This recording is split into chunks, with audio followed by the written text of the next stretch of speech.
Hello. Hello. Hello, ఎవరండి? మీ పేరేంటి? నా పేరు అనిల్ కుమార్ అండి. Anil Kumar. Okay okay. Reels లో మీకు నంబర్ వస్తుంది కదా, అందుకే కాల్ చేశాను. జోసఫ్ అనేది. జోసఫా? యా. జోసఫ్ ఏంటి? మీది రీల్స్ లో ఉన్నది, అది క్రిస్టియన్ గానీ ఏదో హిందూ మతం గురించి మాట్లాడుతున్నట్టు. అది మీరు క్రిస్టియనేనా అండి? అవునండి. అదే అదే, మీకు హిందూ మతం గురించి ఏం తెలుసు అని మాట్లాడుతున్నారండి మీరు. మీరు దేని గురించి మాట్లాడుతున్నారు? మీకేం అవసరం అని? గాలి పాటలు అప్పుడే వచ్చింది హైందవ మతం ఎప్పుడు పుట్టిందో అవన్నీ మీకు ఏం తెలుసు అని మాట్లాడుతున్నారు. మీకు భక్తి ఉద్యమం తెలుసా? భక్తి ఉద్యమం అంటే ఏంటో తెలుసా? నాకు మీ ఉద్యమం గురించి అవసరం లేదు, కానీ మీకు భక్తి ఉద్యమం అంటే తెలుసా? తెలీదు. ఏంటిది? తెలియనప్పుడు తెలుసుకొని ఫోన్ చేయాల్సింది కదా. అది కాదు నేను చెప్పేది. ఫస్ట్ నేను మాట్లాడేది మీ భక్తి ఉద్యమం అనేది ఏ ఉద్యమము? భక్తి ఉద్యమం మీదా మాదా? గూగుల్ చేయండి ఒకసారి చెప్తా. ఇప్పుడు అసలు మీకు హైందవ మతం గురించి ఏం తెలుసు? నాకు చాలా తెలుసు అండి. మీకు ఏం తెలుసా? మీకు ఏం తెలియకుండా ఏదేదో మాట్లాడుతున్నా హాఫ్ నాలెడ్జ్ లాగా. మళ్ళీ ఫుల్ నాలెడ్జ్ మీకే, హాఫ్ నాలెడ్జ్ ప్రాబ్లం అది. అసలు సాయి వర్షపత్ర సాయి అనేది ఇప్పుడు మేము ప్రచారం చేస్తామా? సాయి అంటే ఏ రిలీజన్? మా రిలీజనా? వటపత్ర సాయి అంటే అక్కడ సాయిబాబా అని కాదు. వటపత్ర సాయి అంటే సాయి అంటే ఏంటి? సాయి అంటే ఏంటి అసలు? సాయి అంటే ఏంది? మా దాంట్లో దేవుడు హిందూ రిలీజన్ నుంచి వచ్చిన సాయి అంటే చెప్పండి మీరు నువ్వు ఏదో చెప్తున్నావు కదా. అసలు సాయి అంటే ఏంది? మా రిలీజనా సాయి అంటే? మీ రిలీజన్ కదా మాది. అసలు మీకు తెలియదు అసలు సాయి అంటే మా రిలీజన్ కూడా కాదు. ఆయన ఇస్లామిక్ రిలీజన్, కాకపోతే ఇంట్లోకి వచ్చిండు. ఆయనకి ఏం తెలుసు అని మళ్ళీ ఏదేదో మాట్లాడుతున్నారు. వటపత్ర సాయి అంటే మీనింగ్ ఏంటి? అయ్యా బాబు, ఏం చెప్పాలని అర్థమైతలేదు. అసలు ఏం మాట్లాడుతున్నా? అసలు మీ ఏంటి అసలు? ఏమేంటిది మేము మాట్లాడడానికి? చెప్పండి. మీ ఏమేంటిది మాట్లాడడానికి గల కారణం ఏంటిది అసలు? మీరు నాకు కాదండి, ఏం తెలుసుకోవాలని నాకు ఫోన్ చేశారు. అడిగితే క్లియర్ గా కాదు. మీరు మాట్లాడడం వల్ల నాకు ఇబ్బంది అయింది కాబట్టి కాల్ చేసిన. అసలు ఇప్పుడు మీ రీజన్ నుంచి మేము ఏమైనా మాట్లాడుతున్నామా? మాట్లాడుతున్నారుగా. అయ్యో బాబు, వినండి సార్. మీకు రాధా మనోహర్ దాస్ అనే వ్యక్తి తెలుసా? తెలుసు. మరి నాకు ఫోన్ చేసే ముందు ఫస్ట్ ఒకసారి ఆయనకు ఫోన్ చేయాలని మీకు అనిపించలేదా? ఆయనకి ఎందుకు ఫోన్ చేస్తామండి? ఆయన మంచి మంచి మాటలు మాట్లాడుతున్నాడు కదా క్రిస్టియానిటీ గురించి. ఇప్పుడు మీకు నిజంగా మీరు మత మార్పిడి కోసం మస్తు ట్రై చేస్తారు కదా. ఊరు వెళ్తారు ఎస్టీ అని గ్రాప్ చేయడానికి హిందువులు. అట్లనే ముస్లింలను చేయొచ్చు కదా మీకు దమ్మున్నప్పుడు. నేను చాలా వీడియో పెట్టాను తెలుసా మీకు ఆ సంగతి? పాత బస్తీకి వచ్చి మీరు మత ప్రచారం పాత బస్తీలో చేయండి కదా మీకు దమ్మున్నప్పుడు. కాదు, నేను అరబిక్ దేశానికి వెళ్ళి మత ప్రచారం చేసి వచ్చా. ఏమని చేశారు? మీ ఏసు దేవుడి గురించి చేశారా? 100% చేసి వచ్చా. అరబిక్ దేశానికి వెళ్ళి చేసి వచ్చా. ఒక ఊరు కూడా కాదు. మళ్ళీ నేను దుబాయ్ లో 32 సెమినార్లు చేశా. అబుదాబి వెళ్ళా. తర్వాత మళ్ళీ షార్జా వెళ్ళా. మాకు ధైర్యం ఉంది కాబట్టి, నిజం చెప్తున్నాం కాబట్టి సత్యం మాట్లాడతాం మేము. మాకేం భయం? ఇంటి దగ్గర చెప్పాలి, ఆడ దగ్గర చెప్పాలి. మీకు కూడా చెప్తున్నా. వినండి. మీరు కూడా వినండి. మన భారతదేశంలో హిందూ మతం అనేది క్రీస్తు శకం 7 లేదా 8వ శతాబ్దంలో ఆది శంకరాచార్యుడు ఈ భక్తి ఉద్యమంలో షణ్మత స్థాపక అంటే 6 మతాల్ని స్థాపించాడు. అప్పటి నుండి అది సనాతన ధర్మంగా పిలువబడిందే గాని అంతకన్నా ముందు అవన్నీ విడివిడి శాఖలుగా ఉన్నాయి. అంతకన్నా ముందు బుద్ధిజం ఉంది. అంతకన్నా ముందు బ్రాహ్మణులు కేవలం వైదిక మతంలో యజ్ఞాలు యాగాలు చేసుకుంటూ ఉండేవాళ్ళు. నా భారతదేశ వాస్తవ్యులు మీరు కూడా కలిపి మీరు కూడా వినండి. మీకు సింధు నది నాగరికత గురించి తెలుసా? ఇప్పుడు మీరు ఏదో సింధు నది నాగరికత గురించి తెలుసా? తెలుసండి. ఇప్పుడు జీవించింది ఎవరు? ఇన్ఫర్మేషన్ మీరంతా ఇదేదో మాట్లాడుతున్నారు తప్పిస్తే తెలుసుకొని మాట్లాడండి ఫస్ట్. నేను తెలుసుకుని మాట్లాడుతున్నాను. మీరు ఏడుంటారు చెప్పండి. ఏడుంటారు? నేను వచ్చే మాట్లాడతా, ఈ కాల్లో కాదు, డైరెక్ట్ వచ్చే నేను మీ ఇంటి వెనకాలే ఉంటాను బ్రదర్, చూసుకోండి. ఇక్కడ మీ ఇంటి వెనకాల. మా ఇంటి వెనకాల ఇది చెప్పడానికి ఇలా భయపడుతున్నారు ఎందుకు మరి? కాదండి, మీరు ఏమైనా మీ పర్టికులర్స్ అన్ని ఇచ్చి మీ ఆధార్ కార్డు నాకు ఇచ్చి నేను ఎక్కడుంటాను అక్కడ ఉంటానని చెప్పి ఫోన్ చేస్తున్నారా? లేదు, ఇప్పుడు నేను ఎక్కడ ఉంటానో చెప్తాను, నేను నా దగ్గరికి వచ్చి మాట్లాడండి. మరి అన్ని ఎందుకు మాట్లాడతా. ఇప్పుడు రాధా మనోహర్ దాస్ కి ఫోన్ చేయండి, ఫోన్ చేసి మా ఇంటికి రమ్మని చెప్పండి, లేదా వాళ్ళు ఎక్కడ ఉంటాడో కనుక్కోండి, నేనే మాట్లాడతాను. నేను రాధా మనోహర్ దాస్ గారికి కౌంటర్ పెడితే అది మీకు మీరు చూసి మీరు నచ్చుకుంటే మీకు కాదు కదా. నేను ఎప్పుడు డిస్క్లైమర్ ఇస్తా, my video is not for common. అయ్యో బాబు చెప్పేది నువ్వు, నేను రాధా మనోహర్ ఒకటి వీడియోలు చూడను. నేను ఇప్పుడు మార్నింగ్ ఇప్పుడు ట్రూత్ అనేది వీడియో వచ్చింది, దాంట్లో 4-5 వీడియో కాల్ చేసుకున్నట్టున్నావు కదా, దాంట్లో చూసుకుని కాల్ చేస్తున్నా. నేను ఎవరు వీడియోలు చూడను ఎక్కువ, నాకు అంత పని లేదు, కానీ నీ వీడియో చూసినా కాబట్టి నేను నిన్ను అడుగుతున్నా. ఇప్పుడు నేను మాట్లాడుతున్నావు, నాకు థర్డ్ పర్సన్ అనవసరం. నువ్వు ఏడున్నావు చెప్పు, నేను ఆడికేస్తా, లేదంటే నేను ఏడు చెప్పు, ఆడికొచ్చి మాట్లాడుతున్నాను. ఎందుకు భయం? నాకు అంత టైం లేదు, కానీ అదేదో ఇక్కడే అడగండి. మీరు ఏం అడగాలి? దగ్గర ఉండి మాట్లాడుతున్నాయి కండి, ఆ దగ్గర ఉన్న మీరు ఏం అడగాలనుకున్నారు క్లియర్ గా అడగండి, క్లియర్ గా చెప్తా, పాయింట్ టు పాయింట్ చెప్తా. అయ్యో నీకు దమ్ముండి ఇట్లాంటి వీడియోలు చేస్తే నువ్వు వేడుంటావు, చేసి పెట్టు, ఆ అడ్రస్ వచ్చి మాట్లాడతాను. దమ్ము ధైర్యం గురించి మాట్లాడద్దు. మరి మాట్లాడరాప్పుడు నువ్వు పెట్టు, మరి నువ్వు పెట్టినప్పుడు నేను మాట్లాడరాదు. నేను రోజు పెడతాను వీడియో, మీకు తెలీదా? నేనైతే నీలాగా వీడియోలు చేస్తా బరాబర్. మీకు విషయం చెప్తా, నేను ఒక విషయం చెప్తా, వినండి. AKWC అపాలజెటిక్స్ అని యూట్యూబ్ లోకి వెళ్ళి టైప్ చేయండి. వీడియోలో కూడా ఇది అదే కనబడుతుంది, కానీ కాదండి, ఒకసారి AKWC అపాలజెటిక్స్ అని టైప్ చేయండి, యూట్యూబ్ లోకి వెళ్ళండి. AKWC అపాలజెటిక్స్ వచ్చిందా? వచ్చే ఉంటుంది. వచ్చిందా నా ఛానల్? రౌండ్ కలర్ లో, రౌండ్ గా ఉంటుంది, బ్లూ కలర్ లో. ఎన్ని వీడియోస్ ఉన్నాయి అందులో? ఈ ఛానల్లో 502 వీడియోలు ఉన్నాయి. అందులో కనీసం ఒక 100 వీడియోలు అన్నా చూడండి. నేను ఏం చెప్పాలనుకున్నానో ముందు అది గ్రహించండి. నేను ఎక్కడా కూడా ఎప్పుడు కూడా ఎన్నడూ కూడా మీ దేవీ దేవతల్ని కానీ, లేకపోతే ఏమంటారు అది, మీ భావాల్ని కానీ కించపరిచే విధంగా నేను ఎక్కడ బూతులాడలా. అది నాకు అవసరం లేదు. నేను ఎంతో నమ్రతగా ఉన్న మన భారతదేశ చరిత్రను మాత్రమే చెప్పా. బ్రదర్ నేను చాలా క్లియర్ గా చెప్తున్నా, వినండి. ఈ బ్రాహ్మణికల్ రైటింగ్స్ ఏవైతే ఉన్నాయో ఇవన్నీ కూడా మన భారతదేశాన్ని కబళించి మన భారతదేశాన్ని నాశనం చేయడానికి ఈ కుల వ్యవస్థ, వర్ణ వ్యవస్థ, స్త్రీ వివక్ష. ఈ వ్యవస్థ అంటే వ్యవస్థ అంటే ఏం చెప్పు, వర్ణం అంటున్నాం కదా, చెప్పండి ఏంటి వర్ణ వ్యవస్థ అంటే ఏం చెప్పు? వర్ణ వ్యవస్థ అంటే ఏముంది, నలుగురు దేవుడంట మనుషుల్ని 4 విధాలుగా పుట్టించాడట. అది ఎలాగంటే తలలో నుంచి బ్రాహ్మణులు, ఛాతి మరియు బాహువుల్లో నుంచి క్షత్రియులు, ఉదరము మరియు నడుముల్లో నుంచి వైశ్యులు, పాదాలలో నుంచి శూద్రులు పుట్టారట. మరి ఇది నమ్ముతారా మీరు? అయితే నేను విషయం చెప్తాను, వినండి. నేను చాలా నమ్రతగా, నేను ఫ్రెండ్లీగానే మాట్లాడుతున్నా. మీరు ఓపెన్ చేసుకోండి. మీరు యూత్ అనుకుంటా, మీరు యంగ్ యూత్ అనుకుంటాను, అందుకని చాలా ఆవేశంగా ఉన్నట్టున్నారు. నాది అది పాయింట్ కాదు.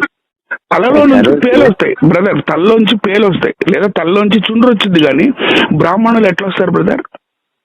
ఇప్పుడు ఛాతీ మరియు బాహువులు అంటే ఏంటి? సంఖ, రైట్? ఛాతీ మరియు బాహువుల కింద ఉంటే సంఖలోంచి చెమట వచ్చింది, కానీ క్షత్రియులు ఎట్లా వస్తారు బ్రదర్? ఉదరము మరియు తొడల మధ్యలో ఏముంటది? దీన్నే ఆలోచన ఏంటంటే, ఆలోచన విధానం చేంజ్ చేసుకున్నాం మనం జనరల్ గా.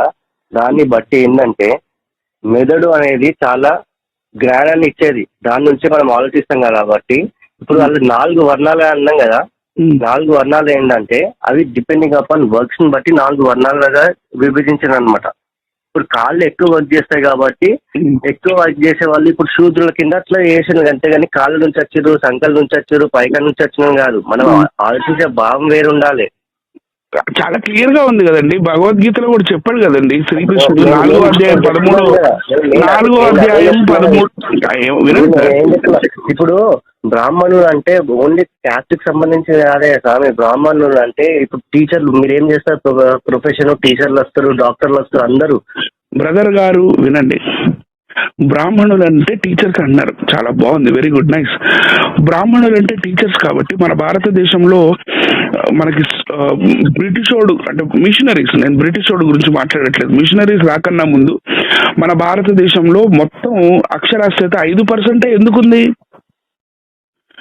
మీరు స్టాటిస్టిక్స్ చదివారు ఎప్పుడన్నా? స్టాటిస్టిక్స్ చూసారా హిస్టరీలో? Historical statistics. ఇప్పుడు మిషనరీలు వచ్చి వినండి, మిషనరీలు వచ్చి ఇక్కడ అనాథాశ్రమాలు, మిషనరీలు వచ్చి ఇక్కడ కుష్ఠరోగ ఆశ్రమాలు, వృద్ధాశ్రమాలు, లేదా స్కూల్స్, కాలేజెస్, నర్సింగ్ కాలేజెస్ కట్టందే అప్పటిదాకా మన భారతదేశ వాస్తవ్యులకి అక్షరాస్యత లేదు. ఎందుకు లేదు? వాడెవడో వచ్చి ఎందుకు చెప్పాలి మనకు చదువు? అంటే మన వాళ్ళకి చదువు చెప్పక, మన వాళ్ళు చదువుకోక, వాళ్ళకి చదువు లేక వాళ్ళు అజ్ఞానులై ఉంటే ఈ బ్రాహ్మణులు చెప్పిన కథలన్నీ మనం వింటూ కమ్మను కూర్చునే వాళ్ళం ఒకప్పుడు. ఈ పాపులేషన్ అనేది అప్పట్లో ఎంత ఉండే, ఇప్పుడు ఎంత ఉండే? అప్పట్లో పర్సంటేజ్ దాన్ని బట్టి ఆ పాపులేషన్ ఉండే. Brother, I am talking about percentage. I am not talking about the whole population. I am talking about the percentage. Out of 100 people, only 5 people were literate in those days. Have you ever gone through? Have you ever gone through the census?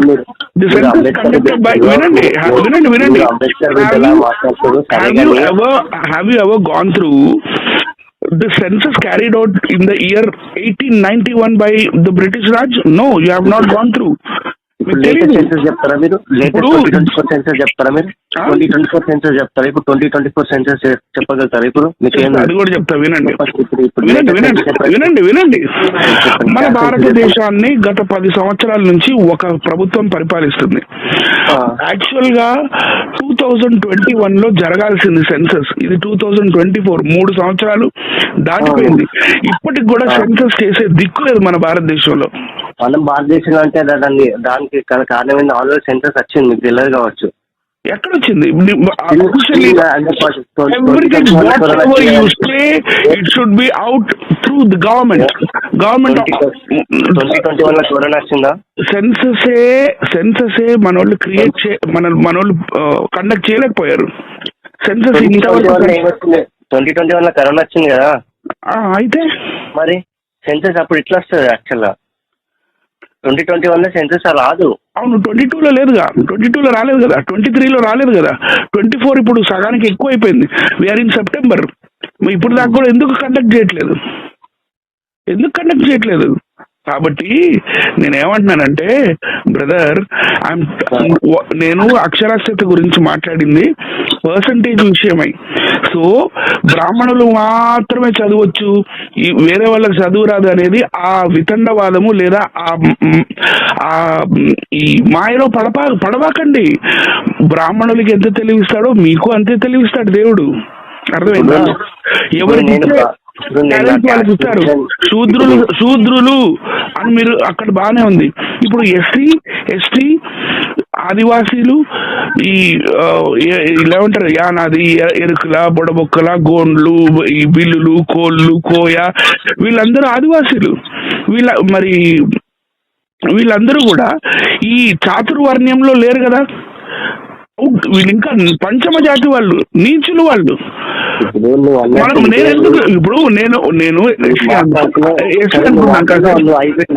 ఇప్పుడు అన్నట్టు శూద్రులు ఇవన్నీ పంచ వర్ణాల కిందట వాళ్ళ దుకాణం నడుపుకోవడానికి బ్రాహ్మణులు వాళ్ళ దుకాణం నడుపుకోవడానికి పురాతన కాలంలో క్రియేట్ చేశారు.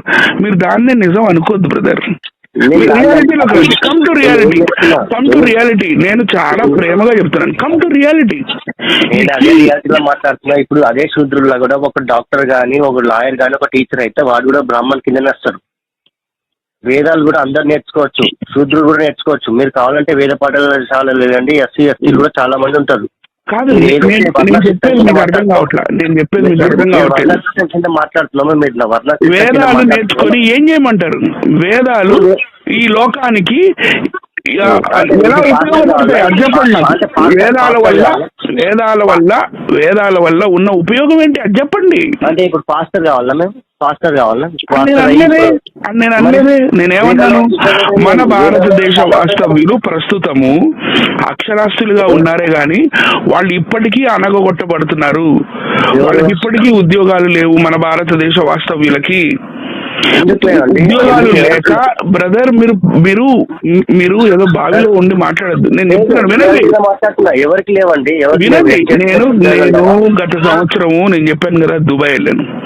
అక్కడ ఎంతో మంది మన ఇండియన్స్ అక్కడ కూలి పని చేసుకోవడానికి, లేకపోతే పాచి పని చేసుకోవడానికి, లేకపోతే క్లీనింగ్ వర్క్ చేయడానికి, పెట్రోల్ పంపుల్లో పని చేయడానికి, ఇంకా గట్టిగా చెప్పాలంటే మేస్త్రి పని చేసుకోవడానికి దుబాయ్ వెళ్ళి అక్కడ పాస్పోర్ట్లు అక్కడ ఉన్న మేనేజర్స్ కి ఇచ్చేసి ఎంత మంది కష్టపడుతున్నారు, బాధపడుతున్నారో నేను కళ్ళారా చూసొచ్చా.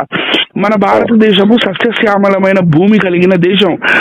ప్రపంచ నలుమూలలో ఉన్న ప్రజలకి ఉద్యోగాలను ఇచ్చి మన వాళ్ళందరినీ కూడా ధనవంతులుగా చేయగలిగేంత ఇన్ఫ్రాస్ట్రక్చర్ మన భారతదేశంలో ఉంది. కానీ ఈ వర్ణం అని, కులం అని, కుల వివక్ష అని, లేదా భాషా భేదాలని చెప్పి, స్త్రీ వివక్ష అని చెప్పి మన భారతదేశాన్ని వెనక్కి తీసుకెళ్ళింది బ్రాహ్మణ భావజాలం. నేను బ్రాహ్మణులు చేశారనట్లా బ్రాహ్మణ భావజాలం. అందులో నుంచి మీరు బయటికి రండి బ్రదర్. ఇప్పుడు చెప్తున్నా మీరు చక్కగా మంచిగా అన్ని మీరు విడమర్చి ఆలోచించుకోండి అన్ని. సరే వినండి, ఇప్పటిదాకా మీరు చెప్తా ఉన్నారు, నేను వింటా ఉన్నా. ప్రతిదీ చెప్తా ఉన్నారు, వింటున్నారు. మీరు ఏదైతే మాట్లాడుతున్నారో మీ భావజాలం అవన్నీ ఎట్లా కనబడుతున్నాయి అంటే వినండి. కుల వివక్షకు వ్యతిరేకంగా మీరు మాట్లాడుతున్నారు. కులాలు ఉండొద్దు, దీనివల్లనే మొత్తం మనం భారతదేశం వెనుకబడింది అన్నట్టు మాట్లాడుతున్నారు. మీరు ఏదైనా ఉద్యమం చేయాలనుకుంటే ఆ కుల వివక్ష ఇప్పుడు ఇంకా సమాజంలో ఉంటే దానికి వ్యతిరేకంగా పోరాటం చేయండి. కానీ మతానికి అగనెస్ట్ గా మీరు మాట్లాడదు. మతం గురించి మొత్తం కూడా తెలుసుకోండి. అసలు మీ పాపులేషన్ ఎంత, పర్సెంటేజ్ ఎంత, క్రైస్తవ పాపులేషన్ ఎంత, హిందువుల పాపులేషన్ ఎంత, ఇస్లామిక్ పాపులేషన్ ఎంత. ఈ రోజు కూడా భారతదేశంలో ఇది ఇంకా మల్టీ కల్చర్ అంటే అన్ని మతాలు కలుపుకొని ఉన్నదంటే లార్జెస్ట్ పాపులేషన్ ఇక్కడ హిందూ పాపులేషన్ లాగానే ఉంది. అదే ఒక ఇస్లామిక్ స్టేట్ అయితే ఇప్పటిదాకా ఏది ఉండకపోతుండే. మీరు పాకిస్తాన్ లో పోయి చేయగలుగుతారా, ఇట్లా బంగ్లాదేశ్ లో చేయగలుగుతారా? ఓన్లీ హిందూస్ ఉన్నారు కాబట్టి హిందూస్ ప్రాబ్లం మీది కాదు, మా దగ్గర ఉంటే వస్తాం. హిందూ రిలీజియన్ లో అన్ని మతాలు సమానం అని ఎడ్డి మాటలు మాట్లాడతారు కాబట్టి ప్రతి ఒక్కరు అన్ని మతాలు ఒకటే అనేది ఇది కూడా మీరు వినాలి. అన్ని మతాలు ఒకటే నేను విన్నాను మీరు చెప్పేది నేను విన్నాను, నేను మళ్ళీ వింటాను. అన్ని మతాలు ఒకటే అని అంటే దాని అర్థం ఏంటి తెలుసా? అన్ని మతాలు ఒకటే అంటే Christianity, Sikhism, Islam and Hinduism అంటే జొరాస్ట్రియనిజం వగైరా ఇవన్నీ కూడా కలుపుకొని ఇవన్నీ ఒకటే అని దాని అర్థం కాదు. కాదు కాదు కాదు మీరు హిందూ బుక్స్ చదవండి, మీరు హిస్టరీ చదవండి, తెలుస్తుంది. అన్ని మతాలు ఒకటే. వినండి, అన్ని మతాలు ఒకటే అని హిందూస్ ఎందుకంటారు అనే విషయం నేను చెప్తున్నాను, వినండి.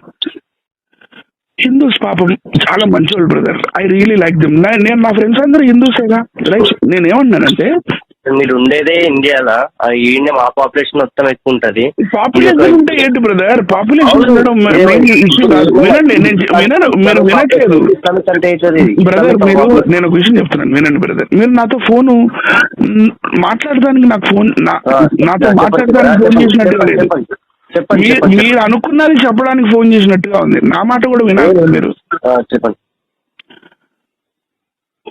వైష్ణవము, శైవము, శాక్తేయము, గాణపతేయము, కార్తికేయము, స్మార్థము, తర్వాత సౌరమతము, ఇలా మన భారతదేశంలో పురాతన కాలంలో ఎన్నో మతాలు ఉండేవి.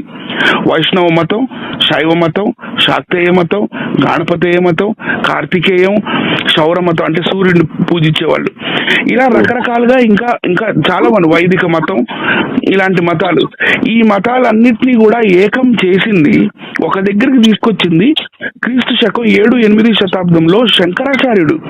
సో శంకరాచార్యుడు ఏం చెప్పాడు? అన్ని మతాలు ఒకటే అన్నాడు. అన్ని మతాలు ఒకటే అంటే ఈ హిందూయిజంలో ఉన్న రకరకాల మతాలు, అంతేగాని హిందూయిజము, క్రిస్టియానిటీ, ఇస్లాము, దాన్ని ఏమంటారు, ఈ సిక్కిజము, జొరాస్ట్రియనిజము అని దాని అర్థం అది కాదు. ఇప్పుడు నీ దేవుడు నీ దేవుడు, నా దేవుడు నా దేవుడు, ఆ మాట వినడానికి బాగుంది, కానీ అక్కడ ఇద్దరు దేవుళ్ళు అయిపోతారు. ప్రాబ్లం అది. సృష్టి ఒకటే ఉంది, దేవుళ్ళు ఇద్దరు అవుతున్నారు. అక్కడ ప్రాబ్లం ఉంది అక్కడ. కానీ హిందూస్ అందరినీ కూడా, అంటే ఈ విగ్రహారాధికులందరినీ కూడా ఒక దగ్గరికి తీసుకురావడానికి భక్తి ఉద్యమంలో శంకరాచార్యుడు ఇలాంటి ప్రతిపాదనలు చేశారు. కాబట్టి నా అమాయక హైందవ సోదరులు ఏమనుకుంటారంటే అన్ని మతాలు ఒకటే అని అంటే క్రిస్టియానిటీ, ఇస్లాము లేదా హిందూయిజము, జొరాస్ట్రియనిజం ఇవన్నీ ఒకటే కాబోలు అని అనుకుంటున్నారు. కాదు, అక్కడ ఆయన చెప్పింది వైష్ణవిజము, శాక్తయిజము, శైవము, సౌరము లేదా గాణపతేయము, కార్తికేయము ఇలాంటివన్నీ కలిపి సర్వ మతాలు, షణ్మతాలు. అంటే శంకరాచార్యుడికి ఇంకొక టైటిల్ ఉంటుంది. టైటిల్ ఏంటంటే షణ్మత స్థాపక. మన భారతదేశాన్ని పరిపాలించిన చంద్రగుప్తుడికి ఒక టైటిల్ ఉంది. ఆ టైటిల్ ఏంటి? విక్రమాదిత్య. సో ఇట్లానే సేమ్ శంకరాచార్యుడికి ఉన్న టైటిల్ షణ్మత స్థాపక. ఈ మతాలన్నీ ఒక్కటే అని అన్నాడు ఆయన. మీరు పొరపాటు పడద్దు, హిస్టరీ నేర్చుకోండి బ్రదర్. ఇప్పుడు అయిపోయిందా? చెప్పండి. ఇంతసేపు శంకరాచార్యులు అవి ఇవి చెప్తున్నారు కానీ యాక్చువల్ గా హిందూ మతంలో మీరు అన్నట్టు ఇప్పుడు మీరు ఎవరో ఈ క్రిస్టియన్ కలుపుకున్నట్టు అవన్నీ కాదు. హిందూస్ అంటే వేరే మతాలు వస్తాయి కానీ మీరు అసలు మా దాంట్లోనే రాదు. పార్సీస్, ఇస్లామిక్స్, క్రిస్టియన్స్ మా మతంలోనే రాదు. మీరు అసలు మా మతానికి మీ మతానికి సంబంధమే లేదు. మా మతంలో నుంచి వచ్చిన బౌద్ధులు కావచ్చు, మీరు అన్నట్టు. మీ మతం నుంచి బౌద్ధులు వచ్చారా? లేదు, మా దాంట్లో నుంచే. మీ మతం నుంచి బౌద్ధులు వచ్చారా? నాతో మాట్లాడేటప్పుడు చాలా క్లియర్ గా మాట్లాడండి. ఇప్పుడు గురునానక్ వాళ్ళ ఫాదర్ ఎవరో తెలుసా? గురునానక్ కాదండి, మీరు హిందూయిజం మాట్లాడద్దు. హిందూయిజం గురించి అసలు మీకు ఏం తెలుసు అని నన్ను అడిగి ఇప్పుడు సిక్కిజం గురించి నన్ను ప్రశ్నిస్తారేంటి? సరే మీరు ఫస్ట్ పాయింట్ మీకు విషయం చెప్తున్నా వినండి. టాపిక్ నుంచి డైవర్ట్ చేయడం కాబట్టి ప్రకరణ భంగము అని అంటే ఏంటో తెలుసా మీకు? ప్రకరణ భంగం అంటే తెలుసా? నాకు తెలిసిన మీకు తెలియదు. నేను అడిగింది మీరు చెప్పరు, మీరు అడిగింది నేను చెప్పాల్సింది చెప్పేది. నేను విషయం చెప్తున్నా వినండి. ప్రకరణ భంగం అంటే ఒక టాపిక్ మాట్లాడుతున్నప్పుడు ఆ టాపిక్ ని బ్రేక్ చేసి పక్కకి వెళ్ళిపోవడం.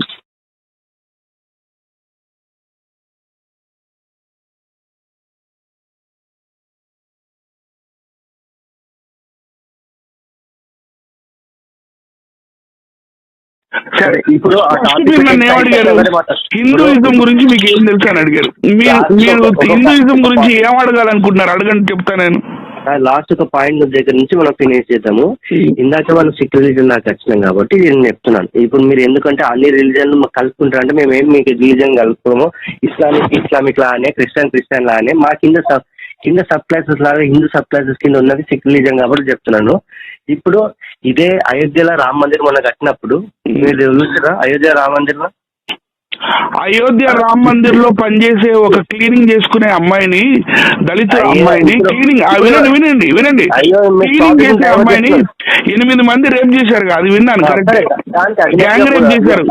అది కూడా ఏంటి, కనీసం 15 రోజులు మల్టిపుల్ గ్యాంగ్ రేప్స్ చేశారు. అది నిన్ననే విన్నాను న్యూస్. సరే లేదు, నేను వినలేను. That was the fact. మేము కూడా అగెన్స్ట్ గా పోరాడతాం.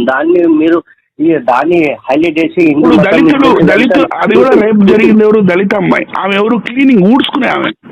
అదే అమ్మాయిని 8 మంది పోరాళ్ళు 15 రోజుల పాటు రకరకాల ప్రదేశాలకు తీసుకెళ్లి. బాబు సార్, మీరు అట్లా మాట్లాడితే దేవదాస్ అనేది కూడా ఎస్సీల కింద వస్తుంది. అట్లాంటి చాలా చరిత్ర గురించి. దేవదాసి వ్యవస్థ అనేది అయ్యా, ఆర్యులు మన భారతదేశానికి వచ్చి మా అక్క చెల్లెలు లేదా మన భారతదేశానికి చెందిన అబోరిజినల్ అక్క చెల్లెల్ని వ్యభిచారులుగా చేసే ఒక వ్యవస్థ పేరే దేవదాసి వ్యవస్థ. దీని గురించి హైందవ పురాణాలలో చాలా క్లియర్ గా ఉంది. తెలుసు తెలుసు. ఇప్పుడు దానికి శ్రీకృష్ణుడు 16,000 మంది భార్యలు, శ్రీకృష్ణుడు 16,000 మంది భార్యలు. వినండి, శ్రీకృష్ణుడికి మీకు తెలియదు ఇక ఈ మాట మాట్లాడేదంటే మీకు హైందత్వం గురించి తెలియదు. శ్రీకృష్ణుడి భార్యలు కాదు వాళ్ళు భార్యలు కాదు, వాళ్ళు జనరల్ గా బానిసలు అయితే వాళ్ళని విముక్తి కోసం భార్యలుగా ఉంటారు. అసలు మీకు తెలియదు, దాని గురించి వదిలేయండి. హిందూ మతం గురించి మీకు ఒక పెద్ద దండం. నేను ఏం చెప్తున్నానంటే, నేను చాలా నమ్రతగా ఇంకో విషయం చెప్తున్నాను. శ్రీకృష్ణుడికి 8 మంది భార్యలండి, మెయిన్ భార్యలు. 16,100 మంది ఉపపత్నులు, 9 లక్షల మంది గోపికలు. ఇప్పుడు చెప్పండి. ఇప్పుడు ఎన్నో పుస్తకాలు రాస్తారు, వాళ్ళు ఏదో రాసింది మీరు చదివి ఏదో మాట్లాడుతున్నారు. మీ గ్రంథాల్లో సత్యం లేదంటారా? మా గ్రంథాలు కాదు, మా గ్రంథాలు నీకు చదివే అంత సీన్ కూడా లేదు. మీకు అసలు మీ గ్రంథాల్లో సత్యం లేదంటారా? అసలు మీరు ఏం చదివిందో మా గ్రంథాలు అంటున్నారు. మా గ్రంథాలు మీరు ఏం చదివి నేను వీడియో చేస్తున్నందుకే మీరు నాకు ఫోన్ చేసి అసలు మీరు చదివిందే తప్పదని చెప్పేయండి. టీటీడీ వాళ్ళు రాసిన పుస్తకం తప్ప. అయ్యా ఇప్పుడు మేరా మాతనా మీ ఇప్పుడు ఆయన పేరేం పేరు? మీ యేసుక్రీస్తు వాళ్ళ అమ్మ పేరేం పేరు? మీరు చెప్పండి. మీకు తెలుసు. అసలు మీ గురించి కూడా నేను తెలుసుకున్నంత అవసరం కూడా లేదు నాకు. అదే problem. You need to know everything. అసలు మీ గురించి నాకు ఎందుకండి? మా రిలీజన్ మాకు ఉన్నది, మీ గురించి మేము ఎందుకు తెలుసుకుంటాము? నేను మత మార్పిడి చేయాలని ట్రై చేస్తున్నా. లేదు, you need to know everything. You need to know that. అసలు అసలు నాకు ఒక విషయం చెప్పండి బ్రదర్. ఇక నేను ఫోన్ కట్ చేస్తాను కానీ లాస్ట్ క్వశ్చన్ ఉండండి. చెప్పండి. మీ సనాతన ధర్మంలో పాపము చేయని ఒక్క దేవుడి పేరు చెప్పండి బ్రదర్. ఏ దేవుళ్ళు పాపం చేయలేదు, ధర్మం కోసమే అన్ని చేస్తారు ఏదైనా కానీ.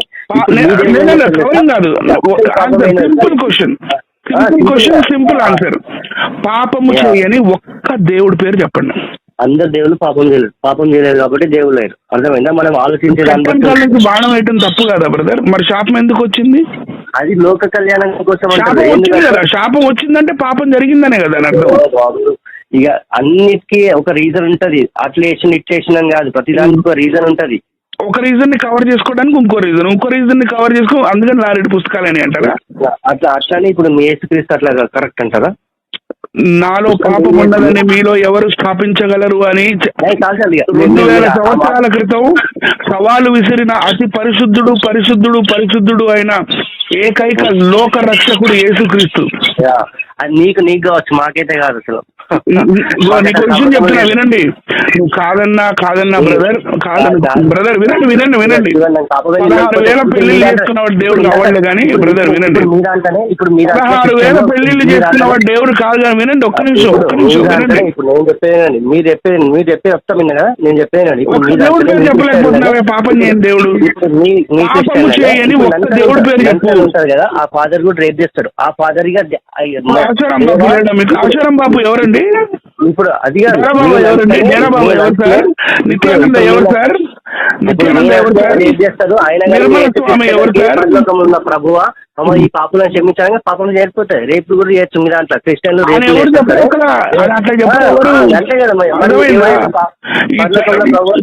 ఇప్పుడు మాత్రం you came like a good person, but at last you are ending up like a fanatic. మీరు ఒకటే అడిగా, పాపము చేయని సనాతన ధర్మంలో ఉన్న పాపము చేయని ఒక్క దేవుడి పేరు చెప్పమంటే చెప్పలేకపోతాం. 33,33,33,333 మంది దేవతలు ఉన్నారు కదా, అందులో ఒక్క పాపం చేయని దేవత పేరు చెప్పండి బ్రదర్. దేవుళ్ళన్నీ మేమే సృష్టించుకున్నాం. అర్థమైందా? First very good, nice. That is what I wanted. ఒకటి విను ఫస్ట్. ఇప్పుడు శివుడు గాని ఏదైనా సరే మేము సృష్టించుకుంది ఒక ఆకారం అనేది మేము సృష్టించుకున్నాం. అది మా భావం. అంతేగాని దాని గురించి మీరు మాట్లాడే అవసరం కూడా లేదు. అసలు అట్లెందుకు సృష్టించుకుంటారు, ఇట్లెందుకు సృష్టించుకుంటారు అనే దాని గురించి ఏమో అవసరం కూడా ఉండదు. దానికి వెనక రీజన్స్ చాలా ఉంటాయి. ఏదైనా జరిగిందంటే అది తప్పు. నాకు ఒక క్వశ్చన్. ఇప్పుడు నేను మీ మేరీ మాట్లాడే స్టార్టింగ్ నుంచి వినండి. దాని గురించి చాలా మాట్లాడుతున్నారు కానీ స్టార్టింగ్ నుంచి నేను మీ మేరీ మాట గురించి మాట్లాడే మీ యేసుక్రీస్తు గురించి మాట్లాడలేను. మీ దగ్గర ఎట్లుంటా అంటే ఎంతసేపు మీరు గల్లీలలో తిరిగి ఎస్సీలను గ్రాప్ చేద్దామని చూస్తారు. కాదు ఇప్పుడు పెద్ద కాపులు రెడ్లు వినండి, కాపులు వినండి కాపులు రెడ్లు బ్రాహ్మణులు, you are not listening to me. కాపులు రెడ్లు బ్రాహ్మణులు చౌదరీలు పెద్ద పెద్ద కులాలకు చెందిన వాళ్ళందరూ కూడా యేసుక్రీస్తుని తెలుసుకొని వాళ్ళు క్రైస్తవంలోకి వచ్చిన వాళ్ళు లేరంటారా? లేరా? Don't talk like that. ఆ గొర్రెల గురించి నాకు సంబంధం లేదండి, ఆ గొర్రెల గురించి సంబంధం లేదు. స్టాండర్డ్ దిగారు, గొర్రెలు అన్నారు. నేను మిమ్మల్ని ఏమనలా, మీరు మరీ గొర్రెల స్టాండర్డ్కి వచ్చేసారు ఇప్పుడు. అంటే you are very well following Karunakar Subbuna, you are very well following Radha Manohar Das. మీకు ఏమీ తెలియనట్టుగా బోధించారు. బట్ యు నో, ఒక్క నిమిషం, ఎవరో మోటివేట్ చేస్తే మనం ఇన్ఫ్లుయెన్స్ అయ్యే స్టేజ్ లో నేను లేనండి. ఫస్ట్ అట్లా అయ్యేది అంటే యాక్చువల్ గా మనం మోటివేట్ కావాలి, కానీ ఎవరు ఇన్ఫ్లుయెన్స్ చేస్తే మోటివేట్ అయ్యే గొర్రెలతో సమానం అది నా దృష్టిలో. Why don't you correct them brother? Why don't you correct them? Why I should correct them brother? His mental stability is like that. He will be motivated. ఇప్పుడు నువ్వు మోటివేట్ చేస్తే మోటివేటెడ్ అని రేపు ఇంకోటి వస్తాడు ఇస్లామిక్ వాడు కూడా మోటివేట్ చేస్తాడు. వాడి మెంటల్ స్టెబిలిటీ అంటున్నది, మాదంతా లేదు బ్రదర్. ఇప్పుడు మా పాపులేషన్ చాలా ఎక్కువ ఉంది కాబట్టి అలా కొంతమంది గొర్రెలాగా అట్లా వెళ్ళిపోతారు కావచ్చు. మీరు మీకు ఒకవేళ కేపబిలిటీ అంతగానో ఏం లేదు బ్రదర్. నేను విషయం చెప్తున్నాను, భక్తి ఉద్యమంలో మతం మారారండి. భక్తి ఉద్యమంలో మతం మారారు అంతే, సింపుల్. భక్తి ఉద్యమంలో మన భారతదేశ వాస్తవ్యులందరూ కూడా వాళ్ళకి తెలియక మేము హిందువులము అని అనుకొని వాళ్ళు విగ్రహారాధనలోకి వెళ్ళిపోయారు. తెలియక తప్పు జరిగింది అక్కడ భక్తి ఉద్యమంలో. ఇది బ్రాహ్మణికల్ ఐడియాలజీ గీసిన స్కెచ్, బ్రాహ్మణికల్ ఐడియాలజీ గీసిన స్కెచ్ అది. ఇప్పుడు what ever it may be I'm believing only Hindu religion on those idols only. అదే మీ విగ్రహాలని నేను కూడా పూజిస్తా. That's my belief. మీరు దాన్ని టచ్ చేయడానికి మీకు అర్హత లేదు. ఫస్ట్ అది కాదు ఇది కాదు అని చెప్పడానికి నేను బిలీవ్ చేస్తున్నాను. కాదండి, ఇప్పుడు మీరు ఒక మాట అన్నారు, మా దేవుళ్ళని మేమే సృష్టించుకున్నామని. ఎస్ అవును, 33,000 కోట్లు. ఇప్పుడు ఎల్లమ్మ మైసమ్మ పోచమ్మ ఇవన్నీ లోకల్ గాడ్స్, వీళ్ళు బ్రాహ్మణికల్ గాడ్స్ కాదు. ఇప్పుడు బ్రాహ్మణ్ విన్నారా మీరు? నేనేమన్నాను? ఎల్లమ్మ పోచమ్మ మైసమ్మ కట్ట మైసమ్మ ఆంకాలమ్మ పోలేరమ్మ వీళ్ళందరూ ఇక్కడ మన లోకల్ గాడ్స్. అంటే ఇక్కడ సౌత్ ఇండియాలో ఉండే లోకల్ గాడ్స్. వాళ్ళు బ్రాహ్మణికల్ ఆర్యన్ గాడ్స్ కాదు. ఆర్యన్ గాడ్స్ వేరు. ఇంకొకటి, ఇప్పుడు మీరు ఏదైతే అగెన్స్ట్ గా పోరాటం చేయాలనుకుంటున్నారో, కాదు, నేను ఫర్ గా పోరాటం చేస్తున్నాను. For each and every individual who resides in India. సరే, నేను ఎందుకు అగెన్స్ట్ గా చేస్తాను బ్రదర్? నాకేం పని. మీ నంబర్ సేవ్ చేసుకుంటే నేను మళ్ళీ కాల్ చేస్తాను. నేను ఫ్రీ టైంలో నాకు 10 టైం అవుతుంది. మీరు ఏం చేస్తారో తెలియదు.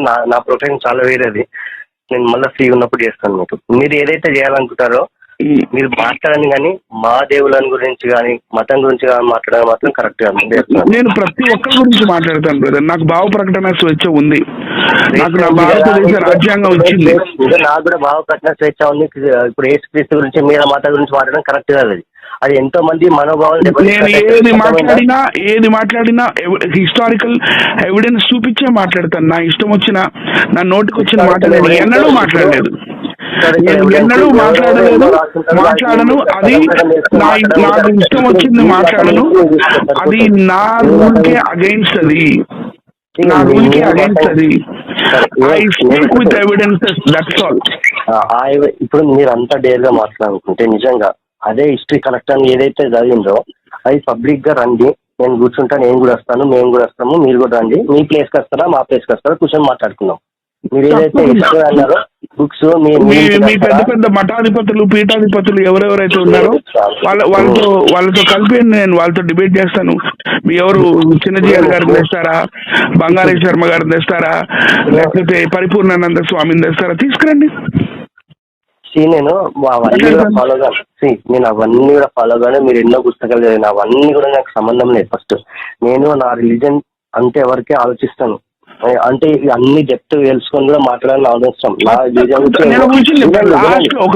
లాస్ట్ ఒక మాట నాకు అర్థమైంది, మీ భావజాలం అర్థమైంది. ఇంకోటి నాకు కూడా తెలుసుకొని చాలా ఇంట్రెస్ట్ ఉంటుంది. నా ప్రొఫెషనల్ వర్క్ నాకు అంత టైం లేకపోతే నేను కొన్ని తెలుసుకోవడానికి ట్రై చేస్తూ ఉంటాను. ఈ రోజు మీతో మాట్లాడినప్పుడు నాకు కొంచెం నాలెడ్జ్ ఉండొచ్చు. ఇంకా 10 రోజుల్లో నాకు ఏదైనా ఫ్రీ టైం ఉంటే ఇంకా ఎక్కువ నేను తెలుసుకోవచ్చు. నా ప్రొఫెషనల్ లైఫ్ మీకు తెలియదు కాబట్టి నేను మాట్లాడుతున్నాను. బేసికల్ ఐఎమ్ సర్జన్. నేను రోజు నా పనిలో నేను ఉంటాను. నాకు కొంచెం నేను ఏ మతాన్ని డిస్టర్బ్ చేయను. ఫస్ట్లీ నా మతం గురించి డిస్టర్బ్ చేసిన ఏ వీడియోస్ వచ్చినా నేను రియాక్ట్ అయిపోతాను ఫస్ట్. నేను నాకు మళ్ళీ 11 వరకు నేను హాస్పిటల్కి వెళ్ళిపోలేదు. అందుకే నేను కట్ చేస్తున్నాను, నేను కాల్ కట్ చేస్తున్నాను అందుకే. ఓకేనండి.